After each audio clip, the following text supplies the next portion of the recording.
Get your ears wrapped around the Golden State Media Concepts Basketball Podcast. All the scoop you need to know from college basketball to the NBA and even March Madness. News of your rising stars. Topics on and off the hardwood. This is the Golden State Media Concepts Basketball Podcast.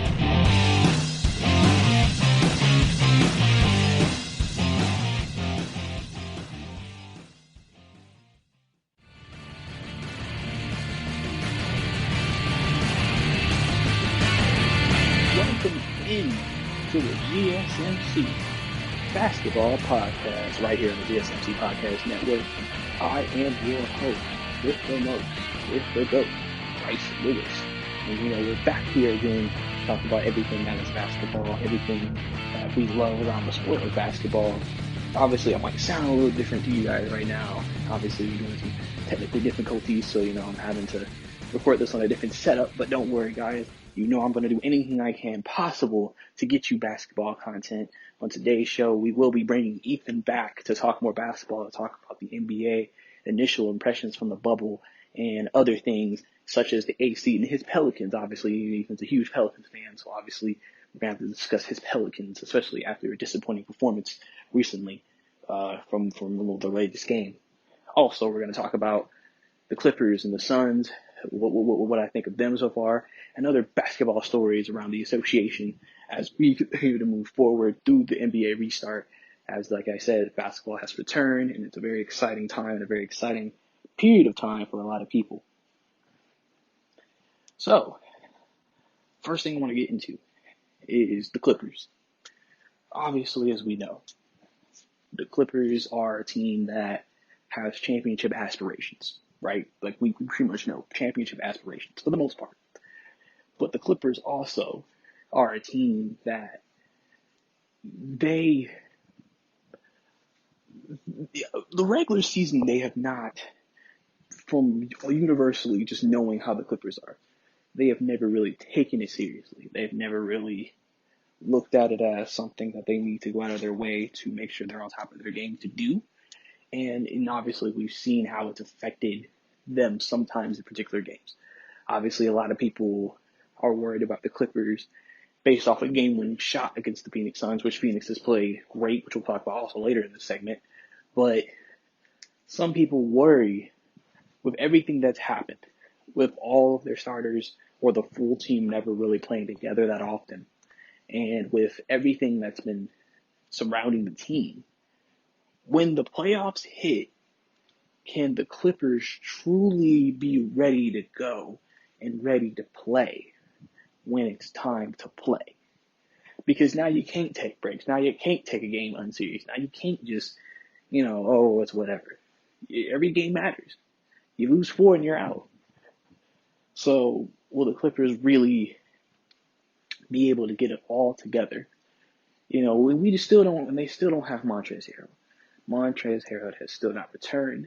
So we don't know when he will. We don't know when he will actually be able to come back and be able to, actually help in the playoff push. Because remember, Montrezl Harrell was some people's 6th man of the year. He is a beast with the second unit with him and Lou Williams. One of the best second unit combos in all of the NBA. So it's a big question of just, is he going to get back? When will he get back? Et cetera, et cetera. And it's something to me that I think is going to be lingering. It's going to be there, and it's going to be some questions. So I think that's the biggest thing that we have to see about, I think, from the podcast and et cetera.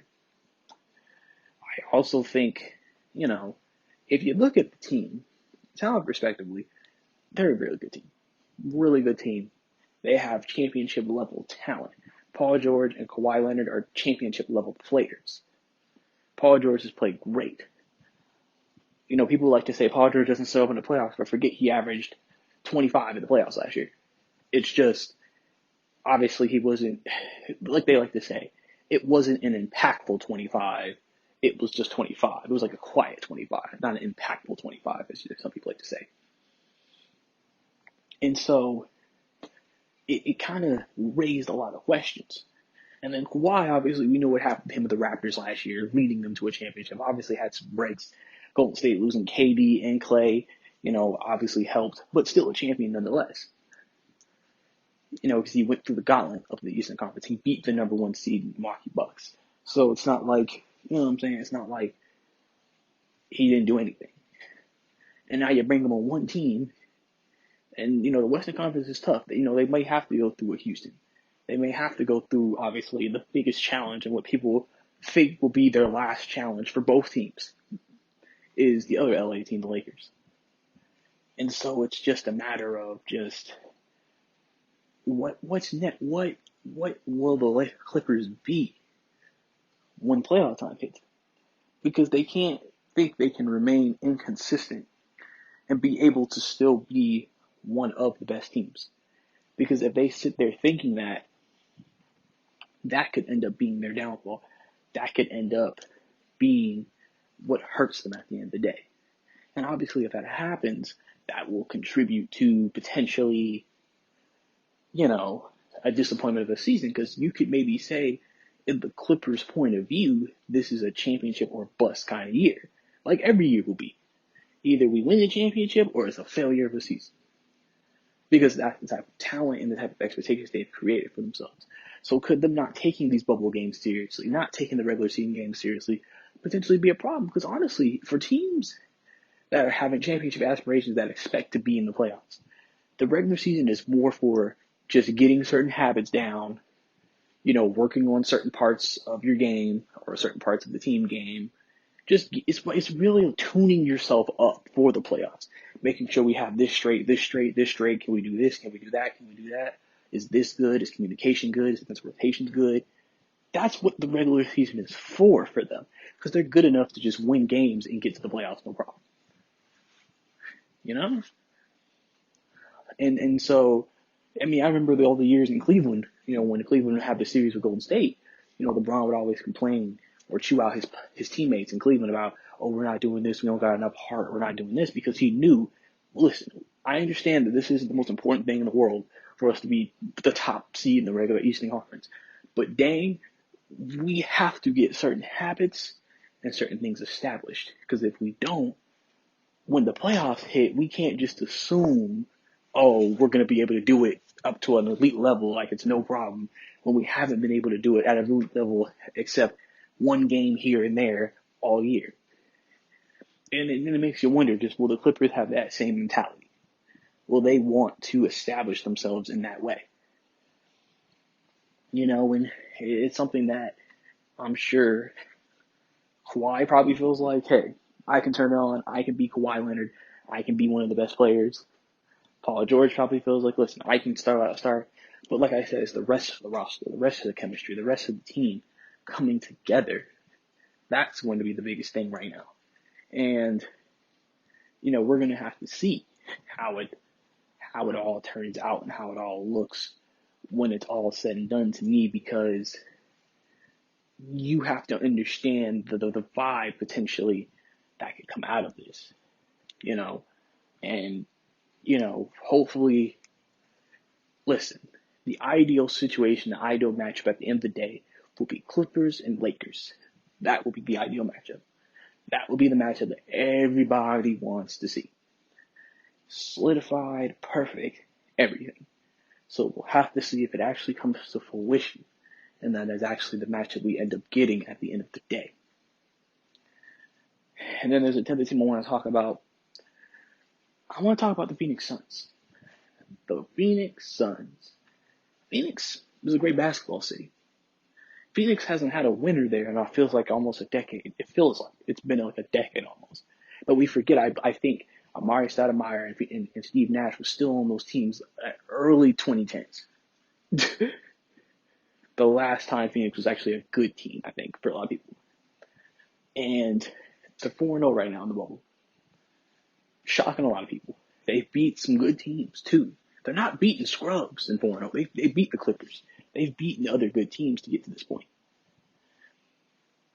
Phoenix now is really in a position where they can make the playoffs. They could sneak in to that play-in spot, 9th or 8th, especially with Memphis losing games. And Phoenix really isn't a bad team to me. You got your star in Devin Booker, who we know can put up buckets, who can score like the wind, who we know is one of the best at it. But then you also have, Deandre Ayton. He's coming into his own. He's getting better. He's playing at a higher level. He's playing at a bigger level. We lost a couple of guys, but the team that I've seen when I see them play, they really mesh together. And I think that's what really is helping them reach that next level to me. Because that's what's really bringing them together and putting them at that point of, they're a top team or not a top team, but they're a team to be reckoned with in the Western Conference. Like, listen, I think if they go first round series against the Lakers, I don't think they're going to beat the Lakers. I don't think anybody does. But remember, you're the 8th seed going against the 1 seed. You're never going to ever usually think the 8th seed's beating the 1 seed. But if they continue to play at this level, Phoenix could steal a game. Maybe if the Lakers take them too lightly, could steal 2. So, and I think this would be great to see Devin Booker on the national stage. To finally show people of the basketball world, like, Devin Booker can play. He can ball. He can ball with the best of them. He's one of the best ballers in the game. And it'll give him the chance to display that, show that, and let everybody see that.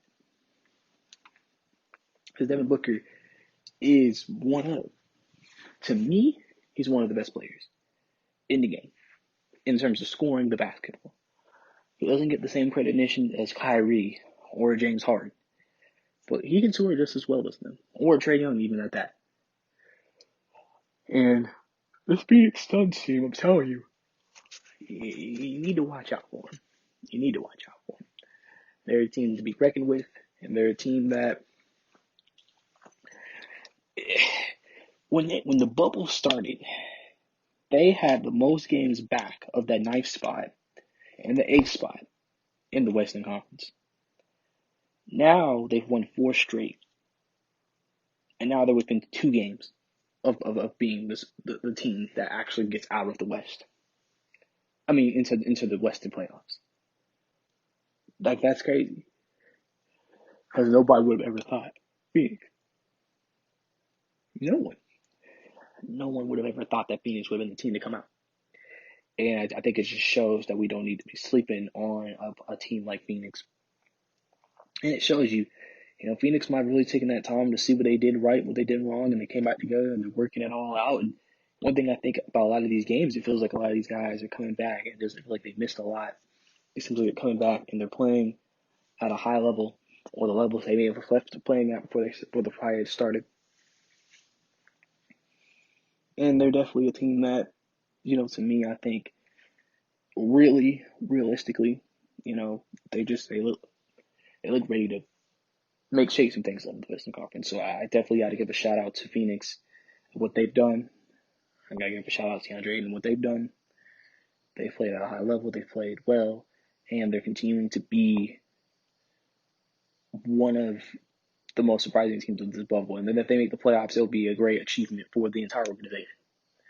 Because it gives them something they can now build off for the next year and say, we made the playoffs.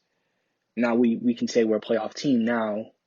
What can we do to be even better? What can we do to not be just getting into the playoffs, just creeping in? What can we do to be firmly in the playoffs, in the middle, maybe even get home court advantage as a 4th seed at best?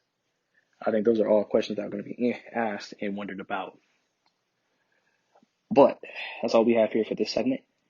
Coming up next, Ethan will join us here on the podcast to talk about all things basketball. So stay tuned if you want to hear me and Ethan break down what we think of the NBA restart and everything that's happened in the bubble so far. Stay tuned right here.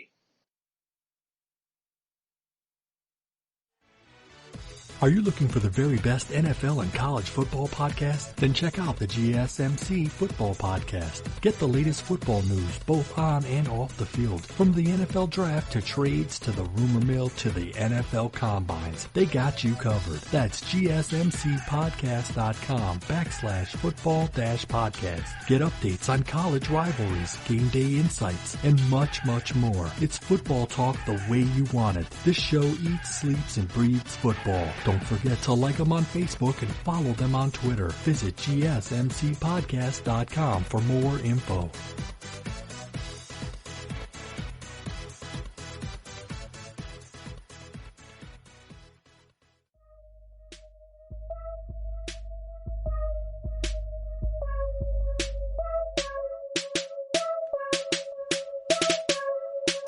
Welcome back to the GSMC Basketball Podcast.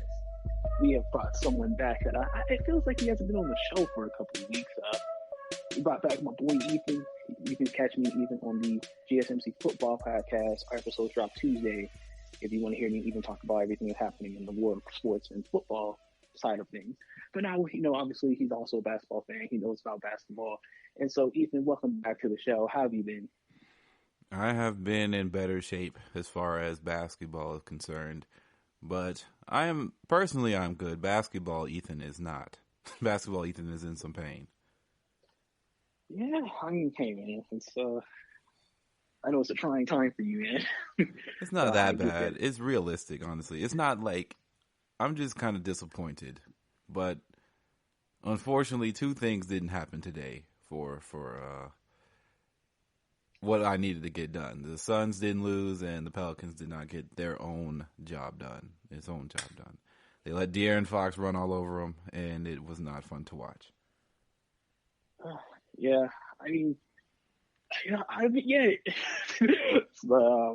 definitely time is ticking, man. But, we're going to talk more about the AFC and everything and the teams surrounding that in our next segment. But this segment, I want to focus on the rest of the teams in the bubble and just really your initial impressions. Has any players or team stuck out to you since the bubble has restarted, since the season has restarted?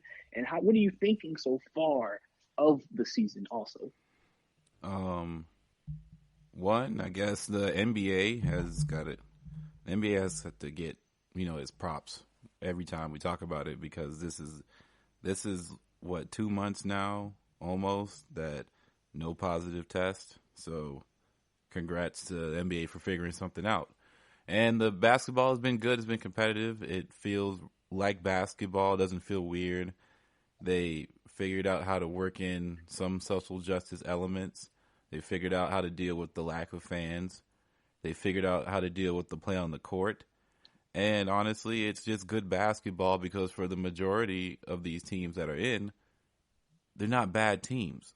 So taking out eight to 10 bad teams and just seeing the best of the best in the league has to offer so far across the board is really good basketball for the most part. Now, defense has been iffy in some places. Some teams are really, really good defensively. Like Toronto, I watched Toronto play against Orlando, and it was unreal. Like, Marc Gasol might be the best defensive big man in the NBA right now, as far as the bubble is concerned. He locked down, he stopped AD, held him down, turned around. Vucevic was a shell of himself yesterday. Toronto's getting it done, man. And Lowry still is good. Van Vliet is unbelievable. I have to say, Toronto is scary. I don't know if the East is safe for Milwaukee, because I got to tell you, Toronto is about it. And it would not surprise me if they find themselves back in the finals without Kawhi. Now that would be pretty. That would be a story, man, because Toronto has turned it up and they're healthy. So that's the main thing. Toronto is healthy, as they were kind of weaning down the stretch like every team, but Toronto's healthy now, and they are putting on the pressure. Oh, yeah, definitely, man. Toronto, I've said, a lot of people have questioned if they can make it because they don't have that quote-unquote superstar. They just have a lot of good players, and Pascal Siakam we view as an all-star player, not a superstar player. But they have a lot of guys who really fit together really well. Nick Nurse gets the most out of all of his players, and it really comes together, as you can see, as they play really good team basketball. And speaking of Toronto, I have a theory that I discussed on one of my previous shows I want to ask you about, and I said that I feel like this playoffs could be one of the best playoffs we've ever had because of two reasons. Well, we're really because of one main reason. Because of the fact that since everybody took 4 months off in terms of competitive basketball, think about certain players like James Harden. They say, oh, they use him so much in the regular season, he's wore out during the playoffs. Or all the time, so you play an 82-game schedule, you'll be tired, banged up during the playoffs. Now you didn't have 4 months and everybody's rested. You're seeing players who didn't really play previously playing now.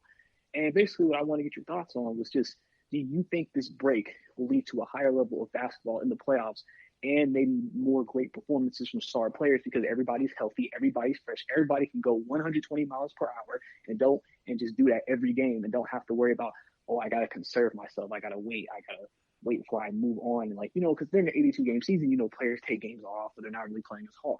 Where now you're in the bubble, the playoffs start in about almost a week and a half. You got to go.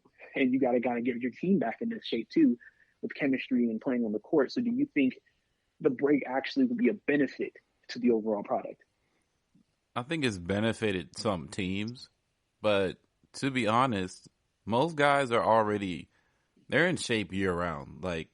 And there's still people getting rest. Like Russell Westbrook is resting tonight. LeBron is resting tonight. There's a lot of different teams that are implementing their own ideas of what is rest, what is minute restrictions to keep their guys fresh for the long haul. Because once the playoffs go, it's going to be tougher. Because remember, the playoffs, these seeding games have been rapid fire. Some people have been playing back-to-backs, and it's every other day. There's no travel, so you can just get up and go. 2 p.m. starts. It's basically like the NCAA tournament in a sense, where it's just games rapid fire back-to-back all day. The past 2 days, I've done nothing but watch basketball. From 12 p.m., I prepare myself, 1 p.m. game start till 9 a.m. when the last game is starting. Basketball all day for 2 straight days. It's necessary because we haven't had sports in Western culture besides soccer and what else? UFC, I guess. We've had the MLS, the UFC.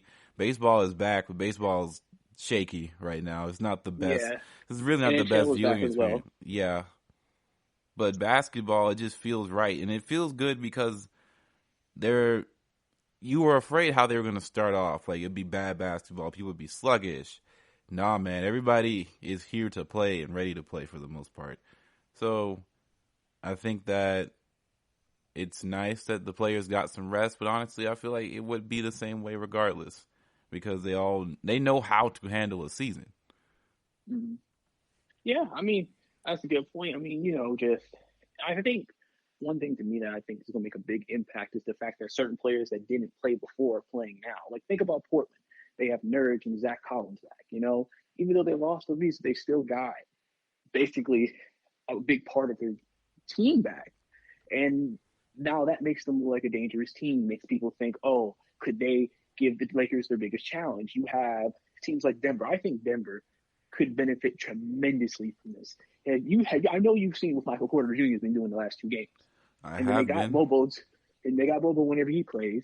And then when Jamal Murray and all them get back, Denver is stacked. If Michael Porter Jr. can play at that level, or at least relatively close to that level, why wouldn't they maybe be considered more of a serious contender? Because that's another potential star, because Michael Porter Jr. has star potential they could have on their team. So do you maybe see the fact that certain players that weren't playing before playing now could affect who could advance further in the playoffs potentially, like a Denver or Portland? Well, here's how I see it.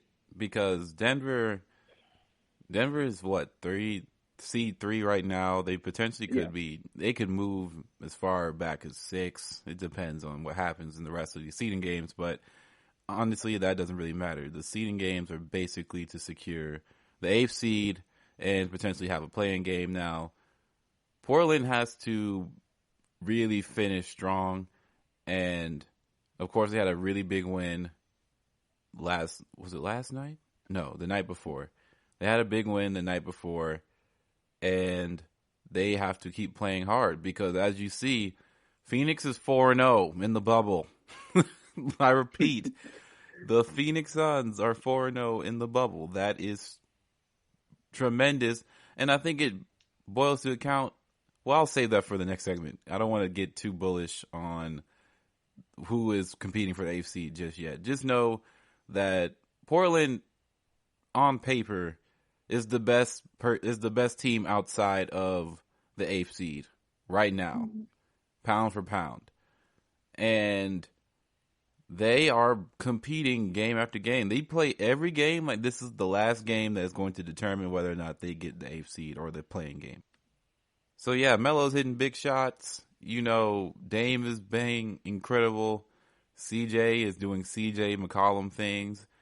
Gary Trent Jr., shout out to him. He's been in my 2K My Leagues for at least 4 years, and he is shooting the lights out, just like in my League. So dreams do come true, and practice makes perfect. He's been practicing in the My League, and now he's out here doing it in the real big-time league. So Gary Trent Jr. has been tremendous bench buckets, and getting Nurkic back is huge. Getting Zach Collins back is huge, even though Zach Collins every other game flip-flops whether or not he wants to be an NBA player or not. But when he's on, he's a good asset.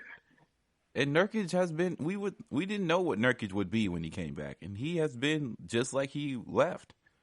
A really, really good inside scoring, back-to-basket type of guy who can really get it down low, complements Dame and CJ really well.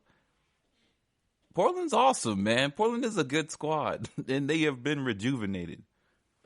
Oh, yeah, definitely. And, you know, obviously we're going to get more into Portland in the next segment with the rest of the teams, but, yeah, they definitely been a team that they left to look impressive. But I guess one last thing we want to get into before we go to our break. What do you think so far about the Clippers? Obviously, they've kind of been up and down during the bubble. I mean, people say they're still not taking the regular season serious. What do you think? Do you think it's going to affect them during playoff time? Or do you think this is still just they're not really caring, it's just whatever? I don't think they care about seeding right now because there's not really a matchup that they are in particularly afraid of that they wouldn't have to go up against anyway if things went down that route. So we all know the ultimate Achilles heel to the Clippers is Anthony Davis. And they're probably, if they stay 2 seed, because the Lakers locked up the 1 seed, it is basically done, right? They're going to go up against the Lakers in the finals if they make it that far. Everybody else on that team are like in the pool. Who do the Clippers have to be really afraid of? Rudy Gobert? Like Rudy Gobert is not going. They'll just outshoot. They'll just outshoot everybody else on the court. Like that. You don't think Houston could be an issue? Now Houston can be an issue because Houston doesn't care about anybody else's issues going on. So Houston is really fun to watch because they will get out rebounded tremendously, and they will still be just raking shots and be making baskets and doing stuff that you would never really expect the team. Like, I remember when Miami didn't have a big man, and like during the LeBron era, when they didn't really have a legit big man to do anything, and they'd still have a big man, but he wasn't that great. So their rebounding numbers were pretty bad, but they still would get it done because they would shoot. Chris Bosh was he was kind of the stretch big before it became really, really influentially popular to just have your big man out there on the perimeter. So Chris Bosh was shooting like maybe 4 threes a game, and that was already making big waves. Now it's just you don't need to be tall to play the center position because if you know what your role is, which is to spread the ball or get as much space for Harden to work, for Westbrook to be unlocked, it makes sense. Yeah, and Houston, like I said, some people like to tout them as the team that could cause the most chaos potentially within the playoffs, potentially if they're able to make some things happen. But stay tuned if you want to hear me and Ethan discuss more in-depth conversation about the eighth spot in the Western Conference and the race that's going on currently. Stay tuned right here on the podcast. Check out the show that's built on the MMA. From the UFC to extreme cage fighting, they got the fights covered. Check out the GSMC MMA podcast. Get the latest news on past or upcoming fights. Join us as we talk to and about some of the biggest names in the MMA, past, present, and future. When it's the fight game, there's just one show to check out. GSMCpodcast.com/MMA-podcast. Don't forget to like them on Facebook and follow them on Twitter. Visit GSMCpodcast.com for more info.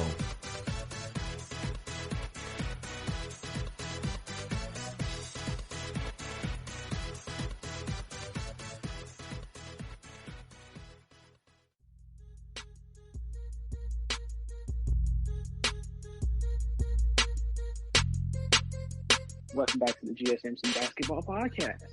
Ethan's still here with us right now. Obviously, we're talking about all things basketball. Last time we talked about a lot of different things that we've seen so far from the NBA restart, different stories, teams to watch out for, players that have impressed, etc. Now we're going to get into the eighth spot race in the Western Conference. Probably the only race that really is needed, the bubble is needed to really have a true determination of who's going to be the eighth seed in the Western Conference. Obviously, we all know it is Memphis, Portland, New Orleans, Phoenix, Sacramento, and the Spurs.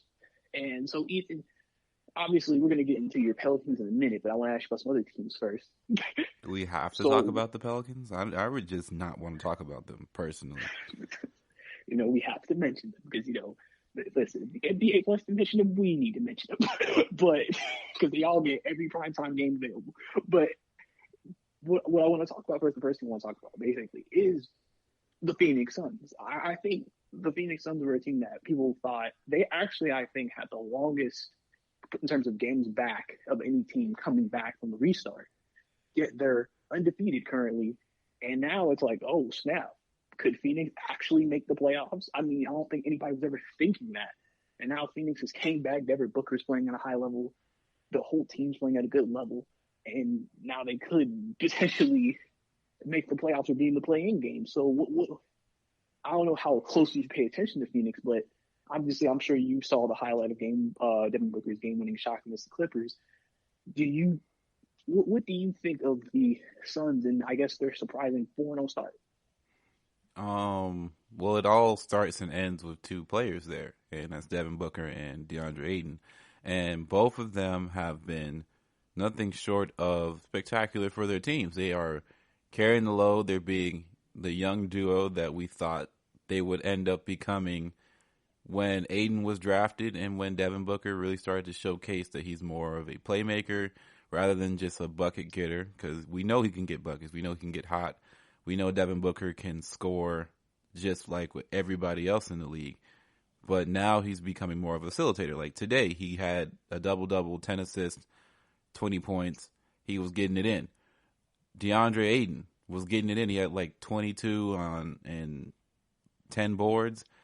That's a duo right there. And what I wanted to say in the last segment that I kept for here was that out of everybody below the 8th seed, that is not Portland. Right? Because Portland is kind of like an asterisk because their team entering the bubble was not supposed to be this good. But they got so much better because everybody came back from injury. So besides Portland, everybody else in the bubble is trying to figure out just how to work with one another and how to make things. Who is the main guy? Who is two-star? Like, everybody is trying to figure themselves out. A lot of people are using these playing games to help their young core develop. That's what I feel like the Spurs are doing, definitely. That's what I feel like the Kings are doing at this point, because I don't believe the Kings have a solidified chance of making the playoffs either. The Pelicans are trying to get their young core back, and get them some good reps. But the Suns should be in that same category. However, because they've won so many games, they're learning rapidly what it takes to win games. And Devin Booker has already showcased that he's not afraid of taking the clutch shot. Deandre Ayton has progressed tremendously over the last few months and years, or the last few years of him being in the NBA last season, his rookie year, to now. He really, really looks like somebody who's solidifying himself as a real good big man who can defend and go get whatever shot he wants. He looks really, really good. And him and Devin Booker is strong. Like, I don't know if there's any duo in the bottom eighth of the conference that can compare to having Devin Booker and DeAndre Ayton right now. That is not Portland. Because Portland is an outlier. Portland shouldn't be there at this point. Yeah. I think it's been surprising everybody because, Phoenix actually, we forget Phoenix the start of the season actually had a good start. And then I guess, they did Phoenix things and they started losing. And then everybody was like, okay, so yeah, they are what we thought they were. And the people thought, obviously, if the season had continued as planned, they probably wouldn't be in a position to be able to make playoffs. But thank God they were able to stay remotely close within a certain amount of games where when this restart happened, they're like, okay, let's bring Phoenix too. And they're taking advantage of it. And I think that's big. I'm sure this will help Devin Booker's career if he's able to get to the playoffs, because now he can say, well, I made it to the playoffs now. So y'all can't say I can't basically get my team to the playoffs. I did it. And, the entire experience that can be gained from making the playoffs in the run to get there is very valuable. Another thing I'd like to discuss with you is more the San Antonio Spurs, because I think they were another team people really never thought. I mean, they were there, but we kind of look at it like, oh, the Spurs, they're not going to make it. Obviously, they won most of their games. I think they lost. They lost to Denver yesterday. Exactly. So they lost. And now they've dropped below the 9th seed. Now the Portland has that spot. But do you think the Spurs still have realistically, do you see the Spurs sneaking into the playoffs or at least being in the play-in game still? Or do you think when it's all said and done, they'll probably be like 10th and below? I think when it's all said and done, it's just too much to overcome. I don't want to count out the Spurs being competitive for the rest of these last 4 playing games because they have Greg Popovich, and they've done an amazing job being able to basically revamp what they've been doing from the beginning of the season to now. Because in the beginning of the season, they had Aldridge. They were still kind of doing, dinosaur basketball, as I like to call it. But the Spurs have gone this kind of the small ball route. They have DeMar at the 4, and DeMar is being he's like their playmaker, essentially. They have, Deontay Murray and other guards out there, but DeMar is making decisions with the basketball that don't revolve around just getting his shot at the hoop or taking mid-ranges. He is driving and kicking and making really crisp passes. Like, I know when he was in Toronto, the last few years, people said that his playmaking has really improved. And then once he was traded to the Spurs, we saw the numbers, we know what he was doing, but we all knew that DeMar's ceiling was to always be this really spectacular, guy in between the 18 feet area of the basket. But we forgot that this guy really has improved as a playmaker, and it's showing in the bubble right now, and that's awesome for DeMar. But at the same time, there's really only 2 NBA players on that roster right now. Legitimately, there's not that many good quality players that you would see in a finals or in a playoff series that you'd want, and that's tough to overcome. So without LaMarcus Aldridge being there as well, it's a lot to overcome for them. So I can see them competing, but I don't really see them getting higher than 10th. Okay. I think it's a fair assumption. Greg Popovich, he's going to coach them up. They're not going to – Spurs usually never make mistakes and cost themselves games. It's just, at the end of the day, if they're just more talented than you and you just don't got the guns, that usually ends up, showing itself. And now we got to get to the team that I know you don't really want to talk about right now, the Pelicans, obviously after a disappointing defeat. I mean, I guess at this point, Ethan, you're not out of it. I think y'all, what, 2.5 still back right now? I mean, I guess do you, are you kind of just like, it's over, I might as well just give up on it, or are you kind of still like, I still have some hope, but we literally have to win out? Or like, how are you feeling? Well, I mean, we had to win out beforehand. Now it's just that we still have to win out and remember where we need to be, because each loss over the last, like the 3 losses that we've had so far in the bubble have come down to execution on the offensive end, too many turnovers. Like, this is like everything that happens in the bubble is basically has happened over the course of the regular season in general. So it's nothing new. We are the worst turnover team in the league.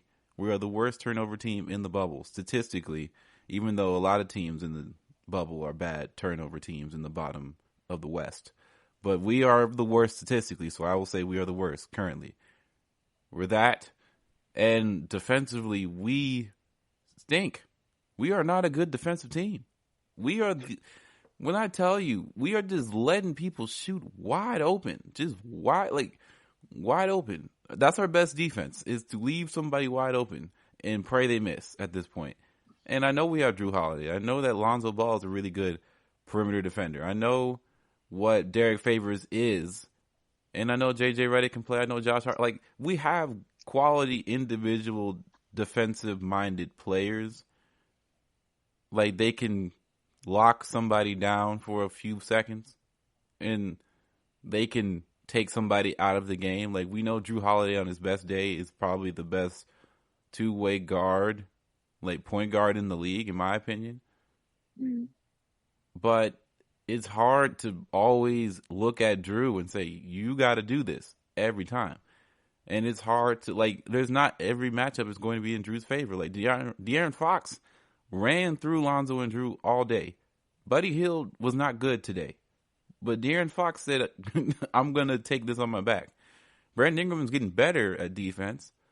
But it wasn't like Bogdan Bogdanovic was getting guarded. He was just pulling up from everywhere. He got it to any shot he wanted to. He would get his own boards. Like, we have no rebounding presence at all as a Pelican squad. Zion hasn't figured out how to rebound yet defensively. All his rebounds come from offensive putbacks. Derek Favors seems to be allergic to rebounds sometimes. Jackson Hayes is just raw athleticism, so he's not very defensively sound just yet, but he has promise. Like, that's the thing. This is a very young team that is trying to figure a lot of things out on the fly. And with that comes consequences. So these losses don't hurt because I'm expecting them to make the playoffs. It's just that it's the same things happening each and every game. And you just wish that once they showcase that they're trying to get better. And unfortunately, it looked like that near the tail end before the season, went on hiatus. And then we're back. We feel like we've taken 2 steps back rather than improving upon where we left off in the season. And that's the issue. And it starts off with Zion still being on limited minutes, because that's a step back from where we saw Zion beforehand. And now we're dealing with trying to implement Zion at different portions of the game, throws off people's rhythm, and that's just where we're at. And Lonzo still can't shoot. So there we have it. I got you. I know, man. I know it's rough, but like you said, you are young. It's not the end of the world. Literally, okay, yeah, literally. They have some time to still get better, and then maybe next season they'll be better. The fact that y'all are close to the playoffs now, if y'all get better, 500, maybe above 500, maybe you're gonna make playoffs next year, depending on what happens. So we'll have to see what happens. But quick last thing before we get out of here, man. What in terms of Portland? If Portland does get into the playoffs, how competitive do you think the series between the Lakers and Portland will be? Knowing that obviously Portland has their guys and CJ and Dame, and obviously the Lakers don't have Rondo or Avery Bradley. Do you think that could be a potential upset, or you think the Lakers should be able to still handle business pretty easily? Portland can beat anybody that's in the bubble currently right now. because they have players that can do they can really shoot the ball. They have players that can sit there on a potential finals team and get minutes at every level of their team. So Nurkic, CJ, Dame, Melo, Gary Trent, if he still is on this hot streak.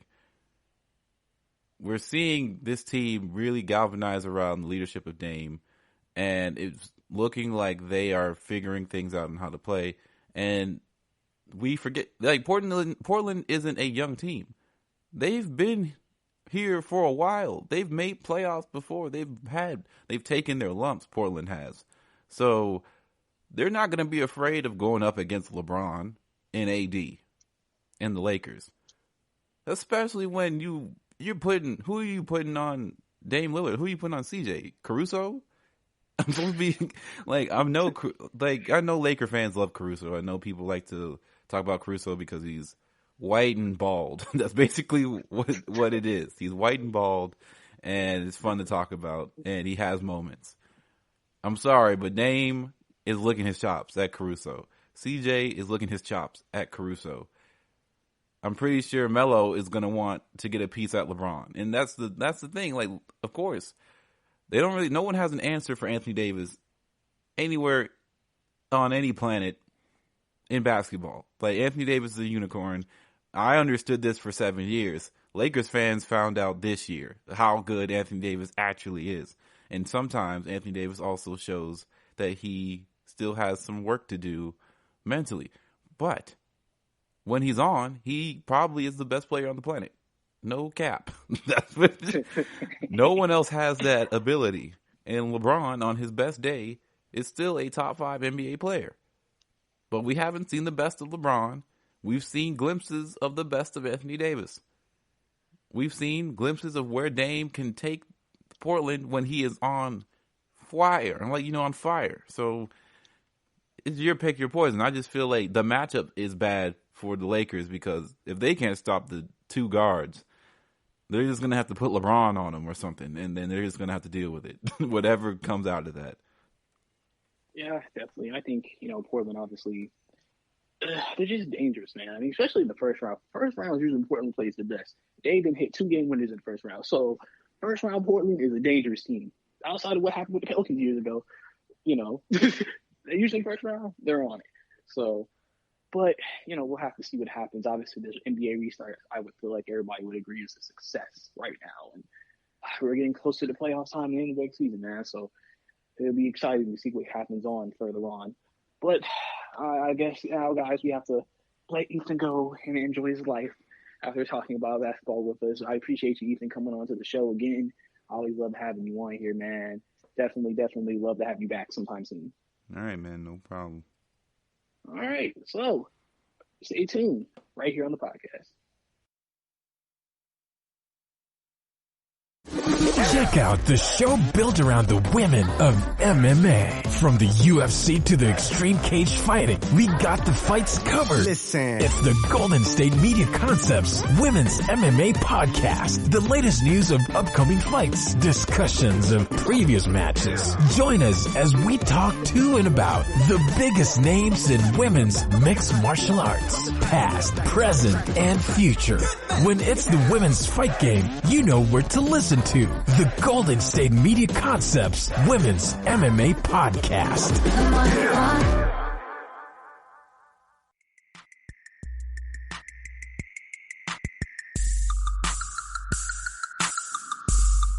Welcome back to the GSMC Basketball Podcast. Last segment, we had Ethan on with us. Great having Ethan on. Always great talking about basketball with him. We talked about everything, really. I mean, we talked about his impressions of the bubble, players that he was impressed by, players that he thought stood out, players that, for him just really made an impression, in teams as well. We obviously had to talk about his Pelicans. As you know, the Pelicans aren't making him that happy right now, but it's a part of the grind. It's part of the grind of being a fan of a sports team. Sometimes you just have those years where you're just pain. That's all I can say. just pain. I've had those years, trust me. But, like I said, I really enjoyed having him on. I hope you guys enjoyed having him on as well to talk about just having a good little basketball conversation and talk for the most part. But now we're going to get into some more news and more opinions and topics here. And what we're going to start with is a question. What is wrong with the Philadelphia 76ers? I mean, they just are the most... You aren't even a fan of this team. You don't even have to be. But they are literally the most difficult team to just watch. Because it's like, you have Embiid, you have Simmons, you have, Richardson, you have Tobias Harris, Shane Milton, you got Glenn Robinson, you got a good, if you look at the first seven guys looks like one of the top 7-man groups in the league. And yet, they have been struggling a lot and mightily throughout this restart. And even throughout the season, they didn't reach expectations that people thought they would have reached. It's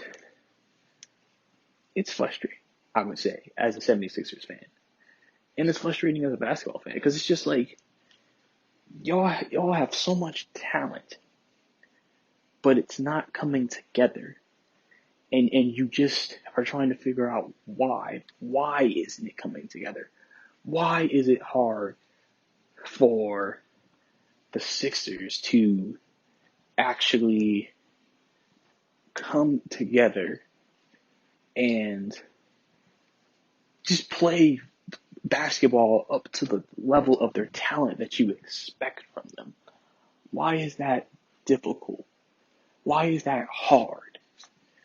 I think that's what, as a basketball fan, the Sixers, if you're a fan of the Sixers, is the most difficult thing. Because you don't understand why. Why can they not reach the level of talent on the court in terms of play, period? You have one of the most dominating players in the league in Joel Embiid. 7 foot, can shoot from the long range, can dominate in the paint, is bigger and stronger than most players. But his biggest issue has always been him being in shape and injuries. Because he is so big, it's sometimes hard to keep his weight down and keep him in good top physical shape. And then Ben Simmons, it's been the same issue. He can't shoot. Listen, there are so many players that have came through the NBA, and it's just like, if they could shoot, they would be unstoppable. Remember Josh Smith? Josh Smith could get into the paint. He can dunk out the gym. Athleticism, can block shots. If he could develop a consistent jumper, Josh Smith would be easily a 20-point-a-game scorer. But he never developed that consistent jump shot. Shoot, in Atlanta, he was taking a lot of ill-advised jump shots because he was trying to show he could shoot the J. But Simmons, it's like, dude, it's funny because he'll shoot them during warm-ups and make them. And then when he does take one in games, it seems like he hits them. So you're just like, what's the issue? I think it's just not a part of his game yet, where he's incorporated into his game, where he's like, okay, instead of, if I can't get into the paint, pull up. But I feel like you have to understand, to me, it seems like Simmons has never developed a jump shooting game. And a jump shooting game is basically, people can pull up off the pop, pull up off the dribble, off screen. He doesn't have that type of shot. Or he hasn't developed that type of shot.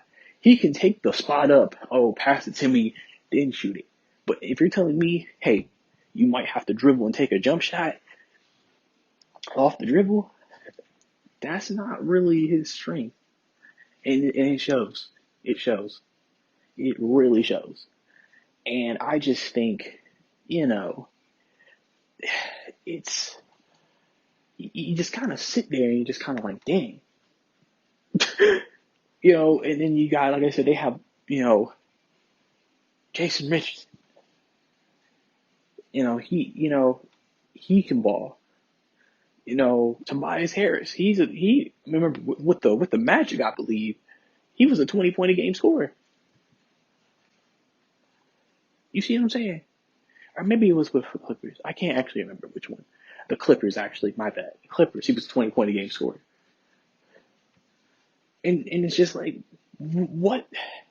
It's not working. Obviously, we've discussed throughout the year that brand seeing that this may not work between Simmons and Embiid, and one of them may have to go. Preferentially, they said Embiid would probably be the one to go than Simmons because you can work with Simmons more. You can do more with Simmons. Simmons has such a great playmaking ability. If you can kind of build a team around him like LeBron, Simmons would thrive in that environment, space the floor, and then Simmons is one of the best people in terms of getting into the paint. He's a 6'10" point guard. Yeah, I think he would be able to make some things happen. But the thing is with Embiid, he's someone that he needs the ball in the paint, and you don't want him taking a bunch of threes. You never really want any big man taking a bunch of threes, but Simmons and Embiid especially. And so it kind of conflicts with each other's game. And then just everything that's happened, they tried to do Shea Milton in the lineup with Simmons at the 4, and it's just not. It's not reaching the success that it should be. And people sit here and say, even though they're struggling, they have the talent to make it to the Eastern Conference Finals. Realistically, you can't sit here and say, oh man, they're not going to make it to the Eastern Conference Finals. That's just not going to happen. Because if they somehow click in the playoffs, they could be right there. No ifs, ands, or buts about it. So it's possible. But you're not seeing it. You're not seeing it at all. You don't have any evidence to back that claim up. And the 76ers are just the most difficult team to figure out. If they do trade one of them away, listen, there's plenty of teams I think that would trade for Embiid because they know the type of superstar he is. Honestly, here's a couple of teams I think you should look into. I would think the Suns potentially, depending on how they feel about Deandre Ayton, because obviously if they made that trade, they would have to give up Ayton. But maybe the Suns. And Ayton has started to develop a three-point shot as well. Another team that can maybe look into Embiid. Maybe maybe the Celtics. I mean, hey, their biggest weakness, part of their team is the big man. You know what I'm saying? Like, you may have to give up a Jaylen Brown and a Marcus Smart, but you're getting back Embiid, paired him with Tatum. I mean, that could work. Can't rule it out. Definitely could work. And then you got, other teams. I'm sure the Knicks. I throw the Knicks in there. The Knicks, they need anybody. The Knicks say, listen, bro, we'll give you RJ Barrett. We'll give you every young piece of talent we got. They probably make a 3-team trade where they'll try to get like Chris Paul or Zach LaVine and a little Embiid there. Be a big splash, but still. But like what I'm basically saying is, there's going to be plenty of suitors for Embiid. But listen, there'll be plenty of suitors for Ben Simmons as well. So the 76ers really can get better because they can get a lot of the assets and talent they would want in return for a player of that caliber. But at the same time, and give them a system. Because obviously if you're going to go with Embiid and you're going to trade Embiid away, then you can go get you a team that has good shooters. A team that's known for having good shooters or having good talent. So listen, obviously you need a big man to replace. Maybe you use Horford and you put him in Embiid's place. Even though Horford's not a center, so to say, you can put him at center. If you still want to use Ben at the forward, you could. You got some flexibility. Tobias could be a forward you needed him to. Simmons, Richardson, you work with that. It just depends. It really just depends. So we'll have to see what happens with the 76ers moving forward. And then one more team I want to get into, and this is a story, or I've seen it on discussion posts, I've seen it discussed on TV. Could the Portland Trailblazers, if they did get into the playoffs as the 8th spot, could they legitimately compete with the Los Angeles Lakers in a 7-game series? that is the next question. Could they legitimately compete with them and beat them? Not just give them maybe 2 games, but beat the Lakers. You gotta look at the circumstances. The Lakers don't have their best perimeter defender in Avery Bradley, and they don't have Rondo, who is a good defender as well. So you're gonna have mainly Caruso and KCP, Kentavious Caldwell-Pope, guarding CJ and Dame. Obviously, advantage Portland. Now, the Lakers have an advantage because no one, since Trevor Ariza especially, isn't there. They don't really have anybody who can guard LeBron. So LeBron really could take that series and really have one of the biggest series of his career, which would obviously, definitely help combat that. And then obviously the most key matchup in the series for me is Anthony Davis versus the Portland Trailblazers big men. Because remember, they can throw multiple people at Davis. They can throw Whiteside at Davis. They can throw Zach Collins at Davis. They can throw Nurkic at Davis. They have a lot of people they can throw at Anthony Davis. It's not just the one person. They have multiple bodies they can throw at him. And that could potentially make a difference. And if there's a difference being made, that would be where the difference is made. And that would create just a very interesting matchup, in my opinion, in terms of them pulling off maybe potentially a win that's there for the taking for them. And so I think it just depends on how you feel and how you view about a matchup. I think it would be a great series. It may be the most entertaining 1-8 matchup we've had in years. So it's definitely something we have to keep an eye on. And I don't think it's something we can rule out either. This is the NBA. We've had an 8 upset of 1 before. It's possible. If the matchups work and they have certain star players that work, things can happen. Definitely things can happen. But that's all the time we have here on the GSMC Basketball Podcast. Thank you for tuning in once again to the GSMC Basketball Podcast. Don't forget to listen to our other amazing GSMC Podcast Network shows. And don't forget to follow us on Twitter at GSMC_basketball. Don't forget to follow us on GSMC_basketball. Thank you and have a good day. Host Brice signing out. You've been listening to the Golden State Media Concepts Basketball Podcast, part of the Golden State Media Concepts Podcast Network. You can find this show and others like it at www.gsmcpodcast.com. Download our podcast on iTunes, Stitcher, SoundCloud, and Google Play. Just type in GSMC to find all the shows from the Golden State Media Concepts Podcast Network, from movies to music, from sports to entertainment, and even weird news. You can also follow us on Twitter and on Facebook. Thank you, and we hope you have enjoyed today's program.